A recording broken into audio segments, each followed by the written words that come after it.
Hello అండి, నమస్తే. Welcome back our channel. ఈరోజు ఎంతో రుచిగా ఉండే కోడిగుడ్డు పులుసు చేసి చూపిస్తానండి. రుచి అయితే చాలా బాగుంటుంది. చాలా సింపుల్గా ప్రిపేర్ చేసుకోవచ్చండి. కర్రీ వచ్చేసి మరి ఈ కోడిగుడ్డు పులుసు ఎలా చేయాలో ఇప్పుడైతే వీడియోలోకి వెళ్ళి చూసేయండి.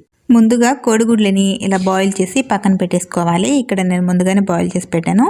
అలాగే ఒక నిమ్మకాయ సైజ్ అంత చింతపండు తీసుకొని శుభ్రంగా క్లీన్ చేసి ఇలా నానబెట్టేసుకోవాలి. ఈ నానబెట్టిన తర్వాత ఇక్కడ ఉల్లిపాయలు చూడండి, ఒక పెద్ద సైజు ఉల్లిపాయలు ఒక 3 కట్ చేసి పెట్టేసుకోవాలి. ఒక 2-3 పచ్చిమిర్చి కూడా. ముందుగా చింతపండు రసాన్ని ప్రిపేర్ చేసుకోవాలి. ఈ నానబెట్టిన చింతపండుని ఇలా శుభ్రంగా రసం పిండేసుకొని ఈ తొక్కు అనేది కూడా తీసేసి ఇప్పుడు మనకి పులుపుకు సరిపడా వాటర్ని యాడ్ చేసుకోవాలండి.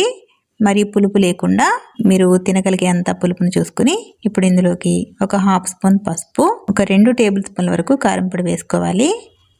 ఇలా కారం పొడి వేసిన తర్వాత ఇదంతా కూడా ఈ చింతపండు రసంలో కలిసేలాగా మిక్స్ చేసుకోవాలి ఒకసారి. చింతపండు రసం మరీ ఎక్కువగా కాకుండా మనం తీసుకునే ఉల్లిపాయలు ఎగ్స్కు సరిపడా తీసుకుంటే సరిపోతుందండి. ఇలా కలిపి చింతపండు రసాన్ని పక్కన పెట్టేసుకోవాలి. ఇప్పుడు స్టవ్ ఆన్ చేసి కళాయి పెట్టి తాలింపుకు సరిపడా ఒక 2-3 టేబుల్ స్పూన్ల వరకు ఆయిల్ వేసుకుని ఇందులోకి కట్ చేసి పెట్టుకున్న పచ్చిమిర్చి అలాగే ఒక 2 ఎండుమిర్చి కూడా వేసుకుని కొద్దిగా ఫ్రై చేసుకోవాలి. ఇవి కొద్దిగా ఫ్రై అవ్వగానే ఇందులోకి ఒక 2 రెమ్మలు కరివేపాకు కూడా వేసి కొద్దిగా ఫ్రై చేసుకోవాలి. ఇలా ఇది కూడా ఫ్రై అయిన తర్వాత ముందుగా కట్ చేసి పెట్టుకున్న ఉల్లిపాయ ముక్కలు ఉన్నాయి కదా, అవి ఇందులో వేసుకొని ఫ్రై చేసుకోవాలి. ఉల్లిపాయలు వచ్చేసి పెద్ద సైజువి ఒక 3 తీసుకున్నాను నేను. ఇలా చిన్న ముక్కలుగా కట్ చేసుకుంటే మనకి పులుసు దగ్గర పడిన తర్వాత చిక్కగా ఉంటుందండి. ఇవి కొంచెం ఒక 2-3 నిమిషాలు మూత పెట్టి మగ్గించాలి. ఒక 2 నిమిషాల తర్వాత మూత తీసి ఇందులోకి టేస్ట్కి సరిపడా సాల్ట్ వేసుకోవాలి. ఇలా మిక్స్ చేసిన తర్వాత ఒకేసారి టేస్ట్కి సరిపడా సాల్ట్ వేస్తే ఈ ఉల్లిపాయ ముక్కలు కూడా చక్కగా మగ్గుతాయండి. అలాగే చక్కటి ఫ్లేవర్ టేస్ట్ కోసం ఒక టేబుల్ స్పూను అల్లం వెల్లుల్లి పేస్ట్ కూడా వేసి పచ్చివాసన పోయేంత వరకు వేయించుకోవాలి. చూడండి, ఉల్లిపాయ ముక్కలు అనేవి ఇలా దగ్గరగా మగ్గితే సరిపోతుంది. బాగా మార్చాల్సిన అవసరం లేదండి. ఇప్పుడు ముందుగా కలిపి పెట్టుకునే చింతపండు రసం ఉంది కదా, ఈ చింతపండు రసాన్ని ఈ ఉల్లిపాయల్లో వేసేసుకోవాలి.